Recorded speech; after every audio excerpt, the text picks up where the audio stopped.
最近包子、馒头、面包吃多了，需要换换口味儿。大家快试试这个糖佛手烧饼，做法真的超级简单，一次就成功了。外皮香甜酥脆，内里蓬松暄软，真的太好吃了。先和一块面。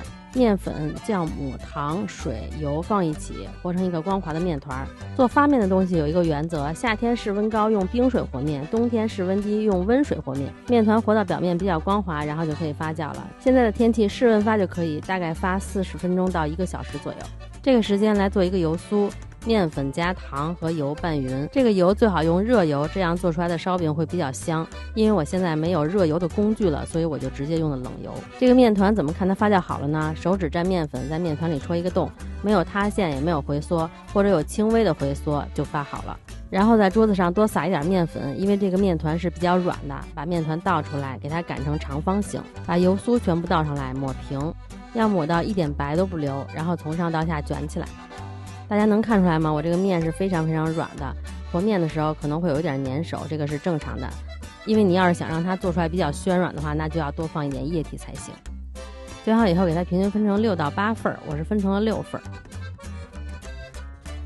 因为我这个面和的比较软，面比较松弛，所以在整形这一块就不会很费力。如果你面和的有点硬的话，在整形这一步就会有点费劲了。把两边漏油酥的部分给它捏紧，然后再这样给它折到底部来，把封口捏紧，这样就变成一个圆形了。把6个面团全部都整成圆形以后，再把第一个面团擀开，给它擀成圆饼。然后翻面，这样对折一下，然后再对折一下，再这样给它切开，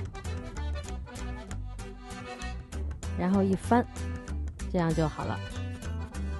表面蘸点白糖，再给它擀开。如果你希望你的烧饼更脆一点，那擀的时候可以给它擀得薄一点。如果你希望你的烧饼外边脆里边暄软一点，那可以就给它擀得厚一点。这个烧饼生胚就做好了，放到烤盘里去发酵20到30分钟，这个时间可以预热烤箱，给它发到原来的1.5倍大就可以烤了。当然了，如果你希望它能更软一点的话，那也可以发到2倍大。表面刷一层油，刷什么油都可以的，我刷的是黄油，因为我想着刷了黄油会不会烤出来颜色能更好看一些。然后再撒一些砂糖和芝麻，放到烤箱里200度烤15到20分钟左右，烤到颜色金黄就可以出锅了。烧饼外壳吃起来是很酥脆的，然后里边是很松软的。虽然外表有一层糖，但是整个面团里并没有很多糖，所以这个整体甜度是比较合适的，而且做法那么简单，你们也赶快试试吧。